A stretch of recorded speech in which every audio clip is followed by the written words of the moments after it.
We are part of the Fired Up Sports Network of shows. Please check out other Fired Up Sports Network podcasts like the P-Lot Pod, Water Cooler Talk, Bell Smashers, Philly Sports Love and Pain, Drunk on Broad, Beer Battered Sports, and the Fired Up Sports Show, which are available on all major podcasting hosting sites and social media.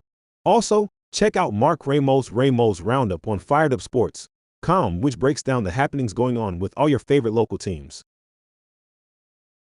You're listening to Drunk on Broad, Philly Sports Unfiltered!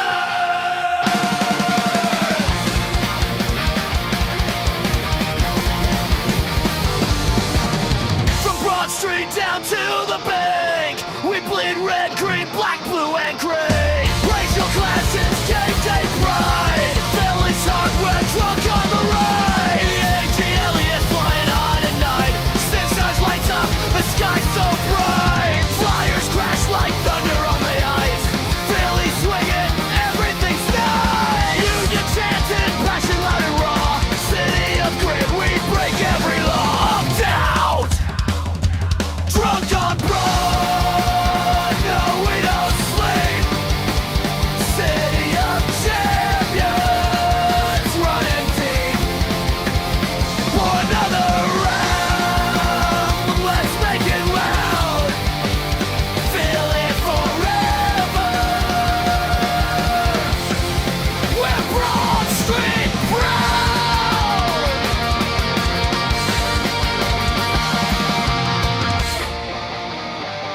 Drunk on Broad, yeah we're home. Drunk on Broad.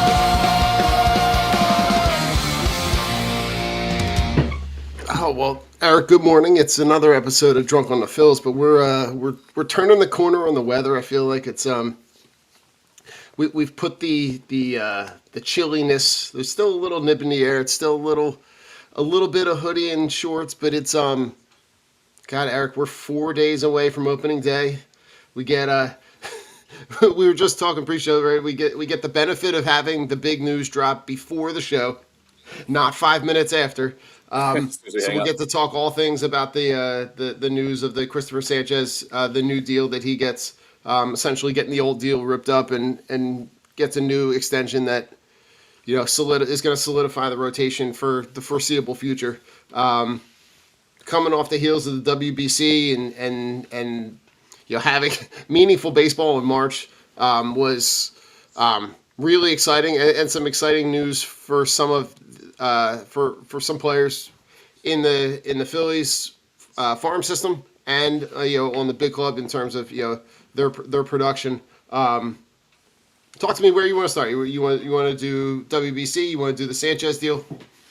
Yeah, let's do WBC first, because I think there's a lot of stuff to. I mean, obviously the Sanchez thing, there's a lot to unpack too, but I think the World Baseball Classic just really shows what a good place baseball is in right now. Yeah. I know there's a lot of stuff going on about the USA team looking lackluster and boring compared to some of the other teams. And I don't know if it's just because they're all in the major leagues, right? They all have played, and a lot of them have played in really big games before.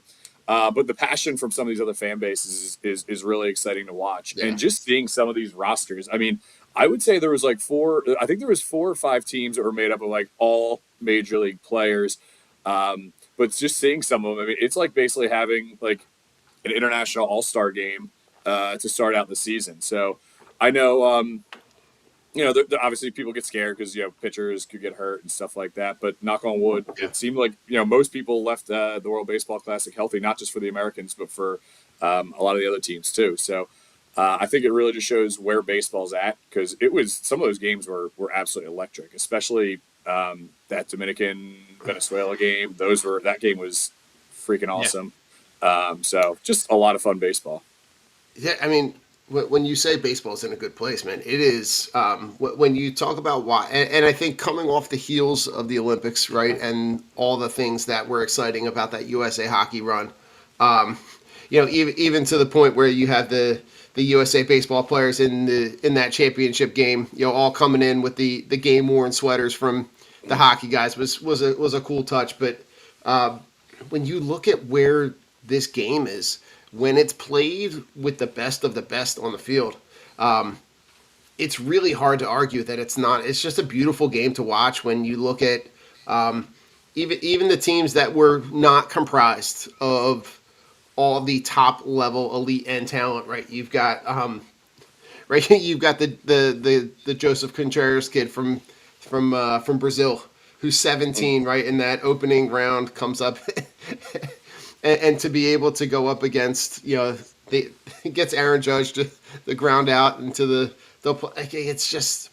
to see that, and then to see, where, where the game is gone, and where it is going is just a really cool thing to watch. And I loved, obviously some of the funny stuff from that game, like from that run, right? The whole Mark DeRosa not really understanding that they almost were eliminated in pool play, was something, because they came pretty close. They were, there was a really solid chance that if things didn't play out the way that they did, that they would have been eliminated and not even been in the elimination round.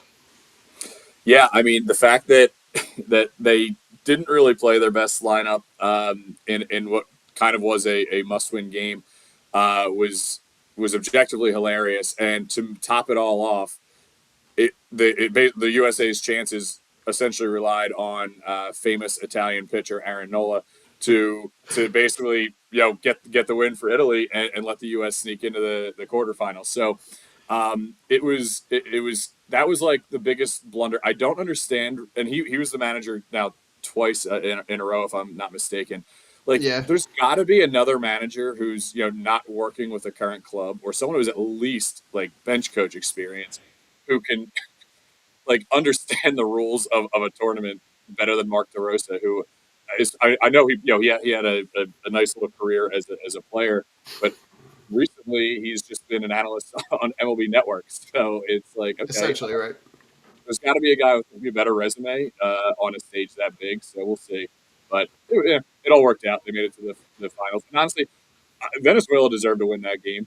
Yeah, The U.S. I mean, and I've heard other people make the references, but I was texting friends and everything like that. I'm like, this USA team is literally the Phillies in October.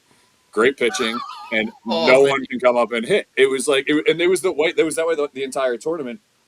They kind of lucked into getting as far as they did in certain cases, but it was just it was infuriating. But that Venezuela team was really solid, so they deserve to win that game. I mean, wow, that kind of hits you in the feels a little bit, because that's like, but it's really accurate, because when you look at it's the kind of thing where it's like, they had opportunities, but you're right that the Venezuela team, like, they had traffic on the base all night, right? Mm-hmm. They were, they were taking advantage of opportunities, but the it really does sting a little bit, Eric, to waste that Bryce Harper game tying home run in the eighth, Mm-hmm. because like it's one of those ones that like it immediately took me to like Bedlam at the Bank playoff, like playoff feels, because I'm sitting like Laces in bed, I'm sitting there watching the game, and it was pretty boring up until that point, and I literally was like, I jumped up and screamed, and she's like, "What are you doing?" I'm like, she's like, it's March. She's like, I even know that the baseball's not important. And I'm like, but it is this version. And she's like, This is okay, different. like I can't. She's like, I can't. You're gonna have to explain it another time. But I'm looking. It was, and then for that next inning to come up and to give the run back and to kind of give it back the way that they did. I don't know. It just kind of stung a little bit to lose that way. Mm-hmm. You would have almost rather them just like not had nothing, but in a sense though, Eric, it does give me some good feeling in terms of seeing Bryce Harper in that moment, Yep. Big knowing stage. knowing that that's still there, because I was he's thinking the always same had exact that. thing. Yep. You know, but listen, for around the league, right? Or around that tournament, you saw Christopher Sanchez pitch really well. But the guy that I want to talk about a little bit is a guy that's not even going to play this year. Dante Nori Hmm. had an amazing tournament for Italy. Um, he's I'm trying to think here. He's 21, right? But Hmm. he's 545, 5 RBIs, 2 home runs. Came up in some really clutch spots with some really big hits. Um, Talk to me about his kind of trajectory because he's going to start the year double A, I would correct? think probably double A, yeah. And I think he had been assigned to double A camp, yeah, which is fair. I mean, I think that's really where he probably should start because he had some injuries earlier on in his career that kind of hindered some of his development. I think, but that kind of put him on the map. I think people who had not heard of him before because he was a first round draft pick. I think it was Mhm. 2024. He was a first round Yeah. draft pick. Yeah, because Gage Miller was 23, and then he was 24, and then Gage Wood was 25. So, Hmm. but Nori has really good bat to ball skills, and he's a pretty solid defensive outfielder too. So I don't know if we're going to see him this year. I think maybe another year of development might be a good thing, just getting Hmm. consistent at bats because you bring him up this year. No, with if everyone's healthy, him or Right. Crawford, someone's going to be losing at bats, and what you don't want is to take at bats out of these guys' hands. So but I could foresee him definitely getting a promotion to AAA by the end of the season, and then Okay. maybe next year we're looking at a potential outfield of Dante Nori, Justin Crawford, Crawford. and some variation of Brandon Marsh or because I unless Adolis Garcia surprises a lot of people. I think a 1 year deal is probably all we're going to have for him. Yeah. So, but Dante Nori, I think you're not going to get a ton of power. So you're gonna have two outfield positions really where you're kind of lacking in the power department. So Yeah. whatever their move is going to be for left or right field, they're going to need a guy with some pop. And there's a couple guys like Gabriel Enconas Jr. He's probably Hmm. more of a platoon guy, but he has some pop. There's a couple guys that are potential options there, but you're going to have some money coming off the books next year. If speaking of baseball being in a good place, we'll see how the MLB Right. and Players Association manage to ruin that. But let's just for a minute be optimistic here and For say that sure. they figure everything out and we start the 2027 season on time. They need to find a Right. bat with some power there because those guys are not going to produce a ton from your outfield. So Yeah. Yeah. Eric, the other thing is like, at the very least, he could be enhancing the value of a trade piece that could be a part of a package that could get you your corner outfield with power, mhm. which I'm okay with because that to me is I'm liking more where the player development is coming from. So, Mhm. but on a completely separate note, Eric, it was really nice to be able to root for and watch Paul Skeens.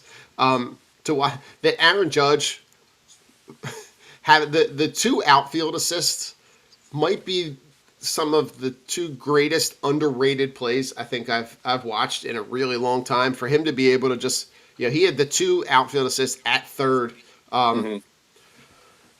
playing right field. Like he just really to be able to because we don't always get to watch those guys and also be able to like want them to do well. So Right. it was nice to be on that side as well. Yeah, it was weird rooting for some of those guys. I was actually taught there's a couple kids in my class who are Yankees fans, and I'm like, oh, it's weird to be rooting for your guy last night. But I was talking about those outfield assists because uh, I think I heard the announcer say that one of them registered at like 96 miles an hour coming from right field. I'm like, what? That is Yes. that is mind boggling, Yep. and it just shows like how freakishly athletic he is. Because obviously he can mash the ball, and I think everyone knows that story about Aaron Judge, right? All around the league, Yeah. everyone knows that he's a prolific power hitter. But I think sometimes people don't see that side of things, right? Where if you're not Yeah. watching highlights of those always necessarily. So I think that did a good job of spotlighting some of those. But yeah, rooting for other players like Nolan McLean. He's a Met. It's probably the only time I'm going to really be maybe pulling for him. It's Yeah. just a really fun. It's just a really fun tournament. Just seeing some of those guys obviously the guy, the all-star type players, but like you mentioned a little bit earlier, that 17-year-old kid, there was a couple people who had to like request time off from work from other countries to play in the World Baseball Classic. It was just cool. Wasn't there was a god, I can't remember the country. Latvia, maybe? Was there a guy who was an electrician Yes, there was an who like electrician. he Yeah, he came in Philippe Aumont, yeah. who Philippe, hadn't who's pitched just a farmer now. in like 10 years. Yeah, Like some of those stories are pretty cool to yeah, see, and then like someone had put out like the Team Italy roster and where the guys are actually from. yeah. And there's like three guys that are actually from Italy, but Yep, like the rest of the guys have like Italian heritage. And yep. Eric, I'd be remiss if I didn't throw in like I so wanted to interject when you were talking about Aaron Nola I figured it because would come up again. because the I couldn't I had to resist the meatball joke. Like it was just it was served on a platter. Literally. But it's it was good to see some of the Phillies guys, right? Harper up until that moment didn't have like he had his struggles a little bit. Schwarber, kind of the same thing. Had his moments. But I think it is also important to remember that it is March, right? These guys are not in. They didn't ramp up. To kind of speed up the offseason to be ready for this. They're kind of hitting this in stride where they are. But really good to see where this team is coming out of camp. Coming up, they're going to have because you're going to have opening day on Thursday, 4:15 at home. Christopher Sanchez. The Phillies set the rotation. Talk to me about that rotation, and that we can kind of piggyback off that with the new Christopher Sanchez deal that broke this morning. Yeah, I like it. I obviously with Wheeler out, Sanchez is kind of the de facto ace of this staff. I mean, I think he's kind of solidified himself there the last two seasons. So giving him the ball for opening day to me was a no-brainer. I get the idea of pitching Nola at second just to split up the lefties a little bit. So going Sanchez, Nola, Luzardo makes sense to me. And then Walker, I'm curious to see what they do with him the rest of the year because honestly, like, as frustrating as his time in Philadelphia has been, I feel like last year he kind of was serviceable and he was finally like adaptable, right? He was like the team basically said, okay, you're pitching out of the pen because we have enough starting pitching. So if you want a job, like this is what you're doing, right? And he did it. He did an okay job. But the fact that he can kind of be versatile now as a reliever or a starter is interesting to me because then when Wheeler comes back, that's going to kind of throw a whole different wrench into the rotation situation. I'm guessing they're probably going to want to limit Painter's innings a little bit. I don't think he's going to be on it's not going to be a crazy strict limit, but I think he threw close. I forget exactly how many he threw last year. I want to say it was right around 120 or so. So you figure they'll probably add another 30 innings or so this year. So maybe around 150. So what they could do theoretically then is kind of do a piggyback situation with Painter and Walker.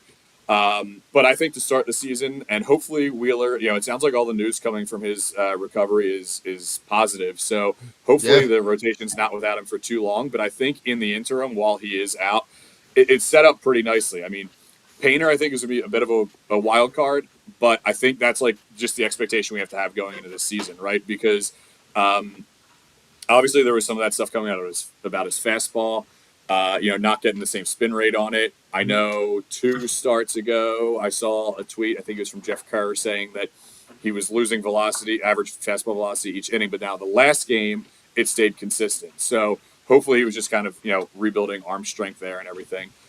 But yeah, I think it's going to be really interesting. I'm really, he's kind of the guy I'm most excited to see just because it's kind of a question mark, but the talent is definitely there, and I'm really curious to see how he kind of fills out that back end of the rotation. Yeah, and I know you and I have kind of talked. We've toyed around with the idea of a 6-man rotation. That but if we also know that Wheeler has the little ornery side of him where he doesn't want to go, but figuring out a way, and obviously it requires a little bit of planning on their part, but figure out a way for Nola for Wheeler to pitch every 5th day while keeping the other guys on a 6-man, like on that 6-day rotation. Because I think the more that the formula is there, you see it a lot with like the Dodgers, where like spreading guys out and giving the guys a way to pitch all season, but also stay healthy, is something that I think might be worth exploring. Because I think the point that you brought up with Taijuan Walker is like, it's really important to acknowledge that like he has had every right to be like, trade me, get me off, and he's just kind of stuck around and made it work. And that to me, I can appreciate that, because he really had, he came in with a big number deal, has gotten paid a lot of money for when you look at his production compared to what he's being paid. It's not like the two are not even in the same ballpark. So, Right. And we know that his contract is coming off the books. We know the Cassidy contract is coming off. So we know that whenever that next season starts, that they're going to have the money to spend to be able to kind of reshape this roster. It's just a shame that over the last couple seasons, those two contracts have really hindered a lot of their flexibility in terms of what they've been able to do to kind of amend the roster. But when you look at this deal with Sanchez, and you look at what they've been able to do, essentially tearing up the existing deal that still had a decent amount of time on it, right? Correct me if I'm wrong. It still had 3 years plus 2 options. 2 options. Yeah, I think so. Yeah, and it was so team friendly. Oh my God! So now, talk to me about the importance of this deal and how it sets them up for the next couple of years. Oh, it's huge. And I like that. I'm almost positive. I was kind of trying to read some tweets right before we hopped on, so I think I read this correctly, but I'm pretty sure it doesn't kick in until next year, right? I'm gonna look while you're talking. Okay, but if that's the case, then it's super smart, because you're going to have that money coming off the books. He's going to, and he deserves this raise, right? So I think it was Scott Lauber from the Inquirer tweeted something about how like it's like unprecedented to do this with a baseball contract. It's essentially restructuring a contract, which you really only see maybe in the NFL, especially on a team friendly deal like this. But I think it kind of shows the good faith that the Phillies have in the fact that, okay, Sanchez has way outperformed this deal, and now he's going to kind of get that paycheck that he deserves. In comparison to some of the other guys, especially, they just paid Luzardo, they're paying Nola, and Sanchez is better than both of them. So I think, it's one of those things where I think they did right by him, and I think they did right by the organization, because now you have Nola locked up through 2031 or so? Well, one, I think, yeah. Somewhere around there, yeah. So he's got like another 5 years. Luzardo's got the contract now, and so does Sanchez. You have those 3 guys kind of spearheading your rotation going forward. Andrew Painter is right there. Painter coming up. Yep. So it's like you have basically 4 starters that you don't really have to worry about. Obviously, injuries and stuff can happen, but on paper right now, that rotation looks really good heading into the 2030s for this club. Yeah, and so I'm going to read a tweet from Lachlan March. The new 6-year deal starts in 27. Right. So and runs through 2032 with an option for 33.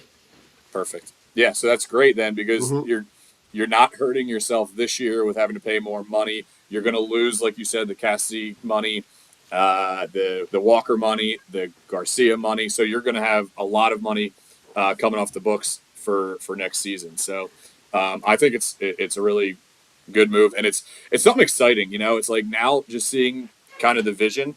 And they plan on competing that through that amount of time, right? I think everyone keeps saying like about the run it back, and it's like, okay, how many times can you bring these guys back? Well, the rotation to me is one you don't want to let these guys go, because they're the reason I think that the Phillies have been in the position they have these last couple of years. And by doing this, then you kind of already know, okay, I have this already set. I can now allocate money next off season to the offense if need be. If God forbid we don't have the same offensive output in the postseason again this year as we had the last couple of years, but the money might be there to address that if necessary. For sure, and I think this to me, to have all of these deals in the rotation coming off the heels of bringing Real Muto back. I think it's not a coincidence that those two things happened. When you lock up this collection of players for this amount of time, you want to make sure that you have the most stable environment possible. And I think having Real Muto there as a guy who can guide and kind of, craft this rotation, it's just going to speak volumes, I think, in terms of the player development and then how these guys are able to make adjustments in game just based on experience. But that's all right. But I think I found the Scott Lauber tweet. So it says Sanchez was under contract through 28 and guaranteed 20 million on his existing team-friendly extension, plus club options for 29 at 15 and 2030 for 16. In baseball, tearing up contracts and restructuring is nearly unprecedented. Yeah, exactly. I mean, it just doesn't happen. So for them to kind of get ahead of this a little bit is it's a huge deal, and really does set them up. Now, when you talk about the depth chart, there really wasn't a whole lot of flexibility around the roster in terms of where players were going to go. We kind of knew where they were going to go, but it seems like the place where they made the most adjustments was the guys that they brought in the bullpen. Yeah, I agree, and I think what they did with the bullpen, just on paper, it looks so much better already than going into than it was this time last year. Sorry, I don't know what he's barking at. That's all good, man. It's all good. I got 3 of them, so it's all good. Yeah, and he's usually this. I think this is the first time he's been an interruption. Can you stop? Thank you. It's all good. Anyway, so I mean, bringing in Brad Keller was big. I don't think. I'm hoping now that spring training and he's been pitching more, we're starting to see that people are now seeing Jonathan Bolin. Has pretty good stuff, right? And I think we're going to see that he's better actually than Matt Strahm, and he's got the team control. Yeah. So I'm really excited where the bullpen is at this point. There's a couple younger guys too, like Zach McCambley. He's the Rule 5 guy, so if they don't add him to the roster, he'll have to get offered back. Right. But I'm really liking what they did with the bullpen this offseason. Yeah, I mean you're going to get Alvarado back, right? That was a huge deal to lose that over that part of the season. And you're going to get another year and another guy who's older in a Ryan Kirkring, right? To be able to have those guys back in addition to Brad Keller, I think. You're going to start to see them really in those late innings, 7th and 8th inning, really kind of play the right-left. And then you're going to have a full year of Duran, which is, I think, something that we should not overlook. Because to have that stability at the back end of that bullpen and know what those guys, what the expectation is for that guy is a huge deal. You're going to start the year. Where are you on backup catcher?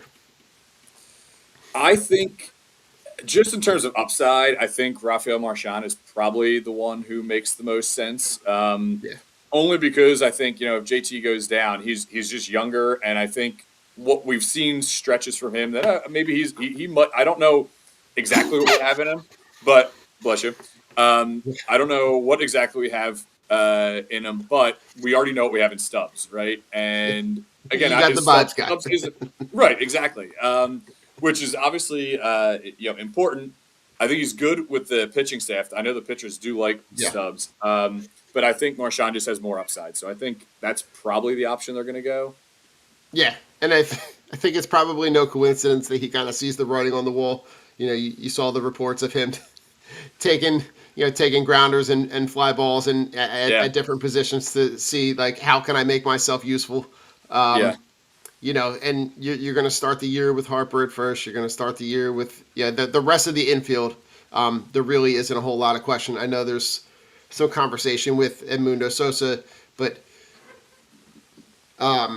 when you look at where this team is, the positions that we really the biggest addition I think in this outfield is the addition of Justin Crawford and being able to plug him in at the back end of this lineup where.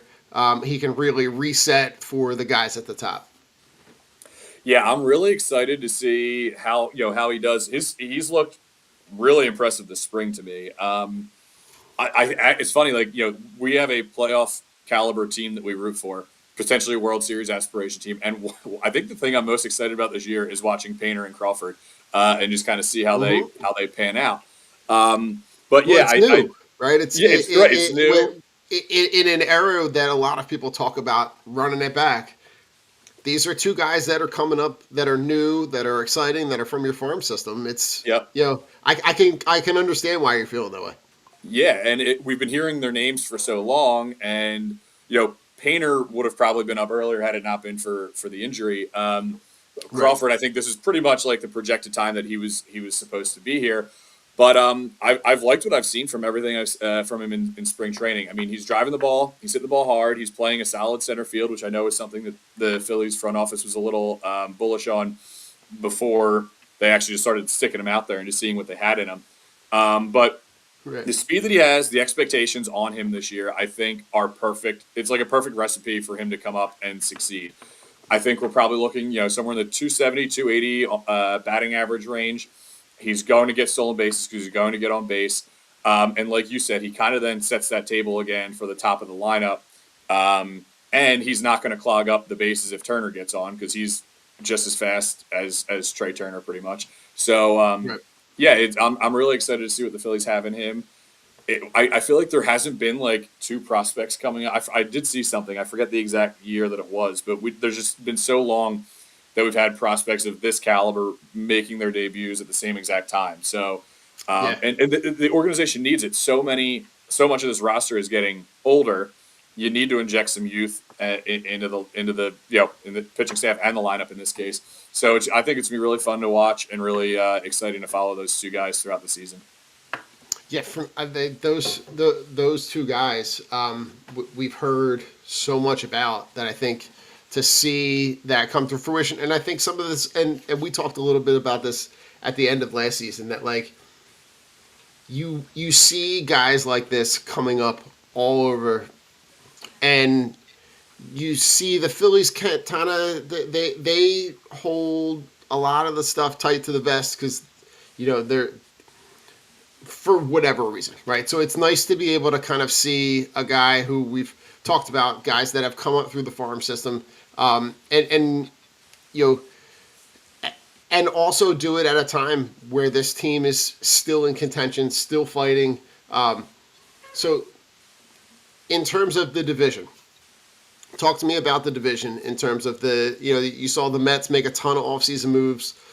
We've seen the Braves kind of been hit by a bit of an injury bug kind of to start the season, also with some suspensions. And then you've got the Marlins and Nationals. Talk to me about the teams in this division. So I'll start with the Mets.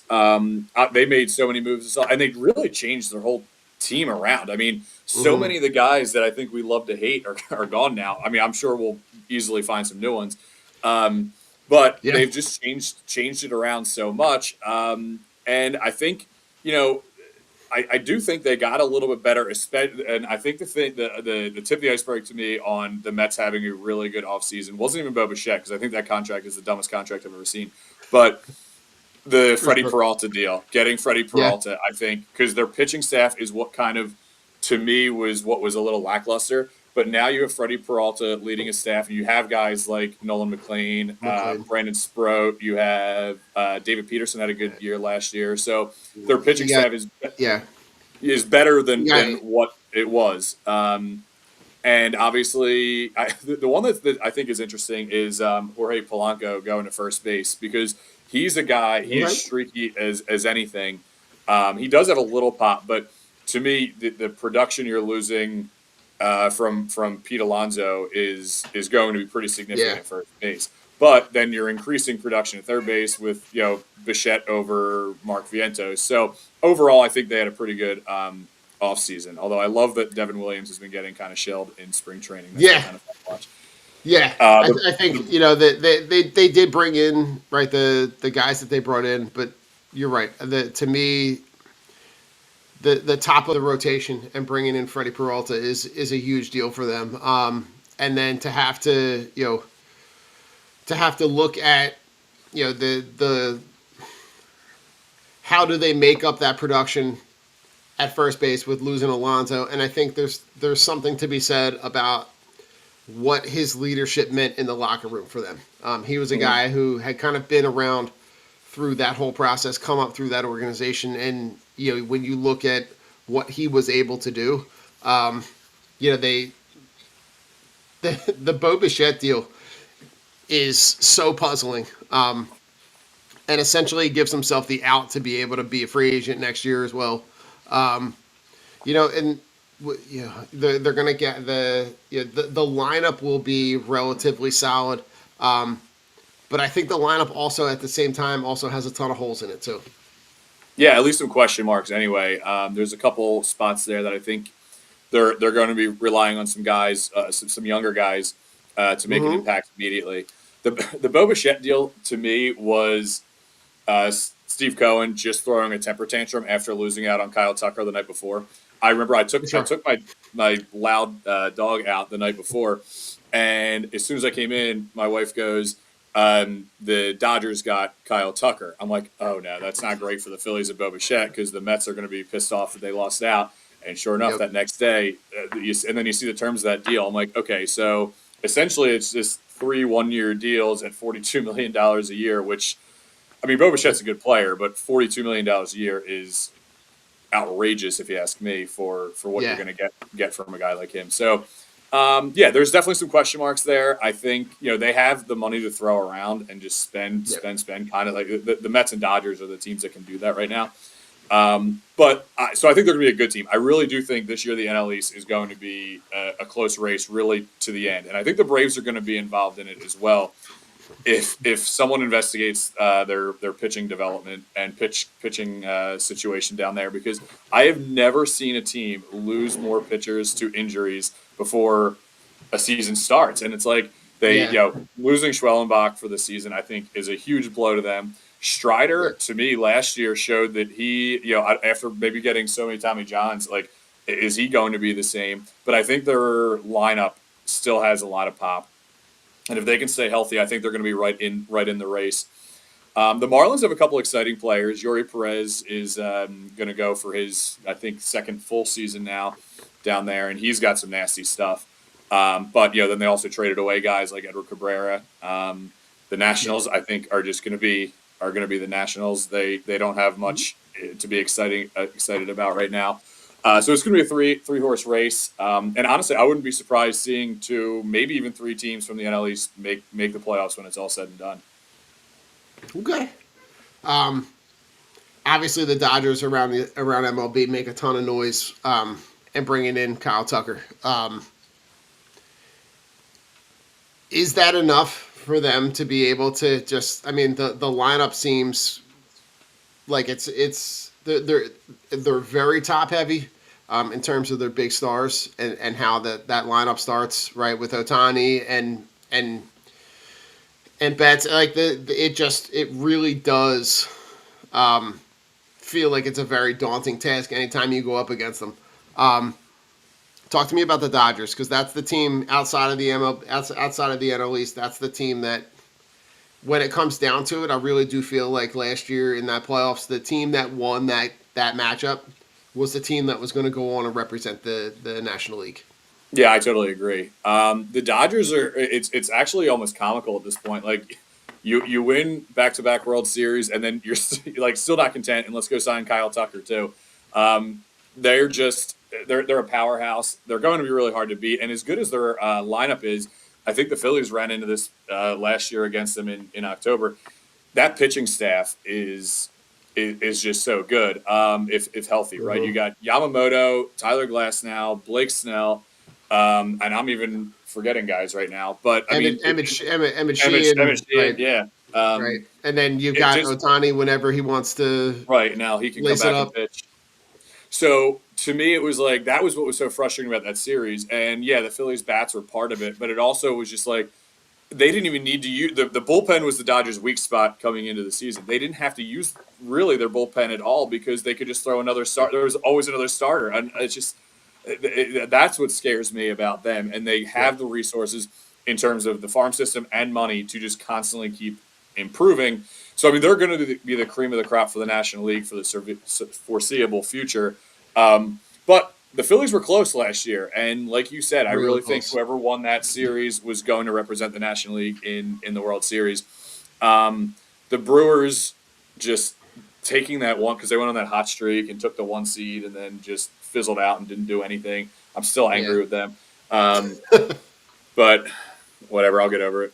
Yeah. Yeah, it's when you look at like when you look at the additions that they made, right? To sit there and say like, to go out and really just acquire one of the best, free agents available is just like it made the Bryce Harper comments early on in spring training really sting a little bit when he was kind of taking a shot. I feel like that was his little shot back at Dombrowski to be able to go like, well, no, you look at the Dodgers and they don't wait around. They develop talent and then they use that young talent to acquire other assets to put them Mhm. closer to winning. You know, he he really did. He did take a shot at Dombrowski after Dombrowski took the shot at him with the not, saying he wasn't elite Mhm. and whatever. Like, but also very accurate though. Hard to disagree with Harper when he says that like when you look at what they're doing, they're just they're doing everything within the rules and they're doing everything to be able to put their team in the best position to win. Yeah, absolutely. I mean, it's frustrating from an opposing team standpoint, but I'll tell you, if the Phillies were Mhm. doing it, I would have no problem with it. Not So yeah, not my money. yeah, that's what I keep saying. I'm like, I don't care how much money you spend; it's not my money. So sign whatever deals you want.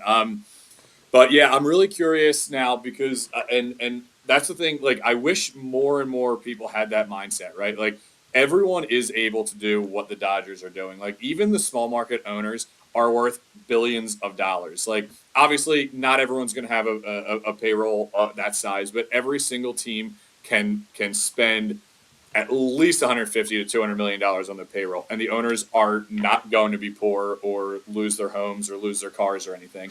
Um, and Yeah. that's what really like sets me off about this impending CBA situation, because as excited as I am for the 2026 season, it's constantly in the back of my head like what is going to happen after that. And the people keep blaming the Dodgers, but to me the blame needs to be thrown around at these these billionaire owners who don't want to spend any money.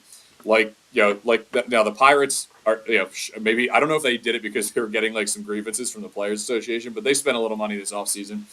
But you have Hmm. teams that are just constantly bottom feeders when it comes to spending money, and you have no one to blame but yourself, and they just want to try to limit what teams can spend so they don't look like the cheap.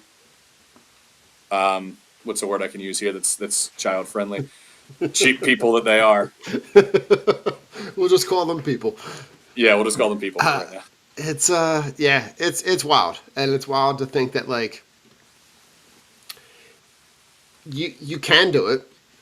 It's just a matter of having the ownership group that wants to. Mhm. And I just you're seeing that around baseball a little bit. I'm curious to see what happens with Scooble and how that scenario plays out. Mhm. Because he's obviously the trade talks were pretty hot and heavy.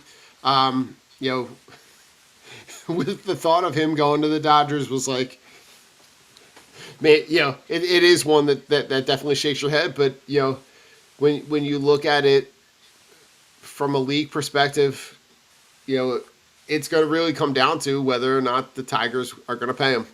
And I mean, he's played himself into essentially, a $400+ million contract, and you know, I can't imagine that if the Tigers come to the conclusion that they can't, not that they don't want to, but maybe they come to the conclusion that they can't, and then still be a competitive team or put a competitive team around them. I'd be floored to see what that prospect pool looks like. Yeah, and I do think we see it this trade deadline. You think so? And I think so because the Tigers they didn't want to pay him the $32 million in arbitration. They were trying to pay him 19 million. And I just think that they're in a situation where they have a decent club, but I don't see them being like World Series competitors in the next, you know 3 to 4 years. Like they have a couple prospects coming up. Like this Kevin McGonigal kid is going to be fantastic. From Bonner. Yeah, I was gonna say Delco Local guy. kid, yeah.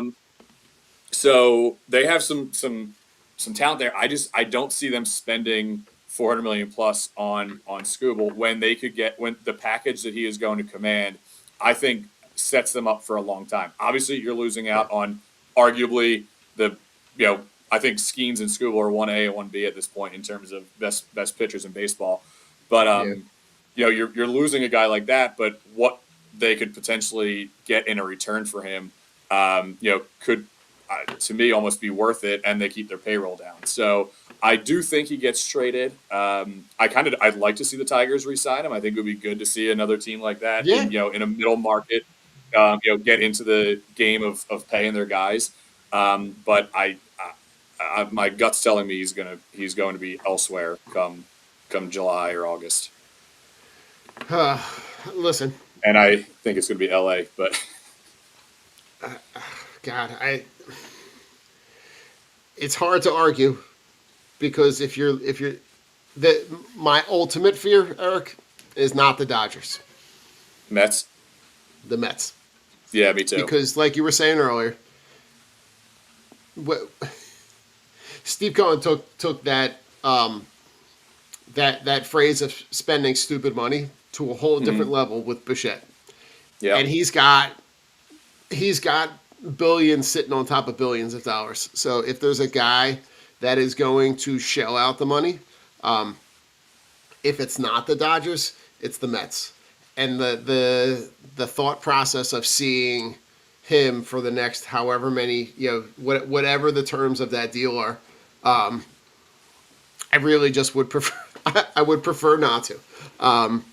But also the thought process of him going to a team like the Dodgers, and you're talking about a rotation with Yamamoto and Scooble and Ohtani, and then I'm sure that some of those top end pitching prospects that are in their rotation now would be guys that would be going back in that deal. Yeah, but to put those three in a to have to face those three in a playoff series, good luck. Good luck. It's almost unfair at that point. Wouldn't surprise me if some other bigger market teams like a Yankees get involved. Because they're always kind of lingering.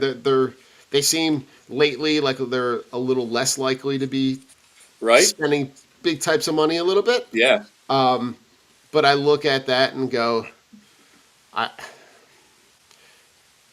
it really is, those smaller market teams have, unfortunately, the way that baseball is structured right now, really just become farm systems for some of the bigger market clubs. Yeah, and that's actually a great point. And yeah, I think if the Dodgers were to acquire him at the deadline, Emmett Sheehan is definitely going to be one of the guys who has to go to Detroit in that package. But it'll be interesting to see what happens. Just because I feel like it's rare to get a player who is this good, in a situation like this. And the thing that stinks is, it's top heavy in terms of who can really do anything about it, right? And the Dodgers have the money and the players to potentially, make that happen. So we'll see what happens. Yeah. All right, a couple of Phillies questions on the way out. Bryson Stott. Breakout season or breakup season? I think I've been saying it for the last 4 years. Breakout season. It's got to happen in one of these years. I'll be right. So maybe it's this year. No, but honestly, it looked really good this spring. He had a really good finish to the 2025 season. And again, I think breakout from Bryson Stott needs to be tempered in a way. I think to me, the 230, 240 batting average is not what he should be doing. He should be hitting closer to the 275, 280 range, I think, because he gets on base and he's good on the base pass. I mean, he can make things happen on the base pass. Power-wise, you're not ever going to see a ton of power, but maybe in that 12 to 15 home run mark, I think would look good. Okay. But I think we see a much improved Bryson Stott season this year. I think a guy who can hit and who can be a productive hitter hitting in front of Crawford. Mm-hmm. Absolutely. Yeah, and all right. Zach Wheeler When does Zach Wheeler make his start? What month? I think it's going to be sometime in the middle of May. That's Kind my of feel the guess. same way. Yeah. What would define Bryce Harper being elite? That's a great question. I think it needs to come from two things. I think he needs to be durable and play a relatively full season because he's missed some time. I think we need to see not like the 20 to 25 home runs anymore. We need to see 35 home runs. I think 35 home runs and somewhere right around 100 RBIs is what I would need to see to say, okay, Bryce is back and that's an elite season. Because you look last year, I mean, I think he finished with 27 home runs, and to me, that's not elite for a guy that obviously he's aging. He's got a lot of innings on him. I mean, he's been in the league for so long. But to me, if you want to be considered elite, you have to be 30 plus home runs, 100 RBIs, and playing at least 150 games. Do you think he can be back in that MVP conversation? Like maybe not at the top, but like top 5, top 3? Yeah, I do. I think we've seen it before. The guy is. I think he's just like he knows what he's doing. Right? He's like he's a longtime veteran now. I think he wants to be back in that conversation. I think he like the fact that he took the not elite thing so hard and is still like kind of being catty about it leads me to believe like he's got a chip on his shoulder. And I don't like Dombrowski said it was not my intention to motivate him, and Bryce said I don't need that motivation, but I think it was extra motivation whether he wants to admit it or not. Like he's out to now prove not just Dombrowski wrong, but he's out to prove a lot of the baseball world wrong, because I think a lot of people agreed with that. I mean, he wasn't elite last year. I mean, Dombrowski did have a point. Maybe you don't say it, the way he said it to the media, but he wasn't necessarily wrong either. So I think Bryce has the mental wherewithal to get back to that point. I don't think for an extended period of time, but maybe for another couple of years. All right, in your heart of hearts, what kind of impact do Justin Crawford and Andrew Painter have? I think Crawford's impact is going to be felt pretty significantly. He's not going to be like a game changer or a season changer, but I think he's going to add something to this lineup that they were missing.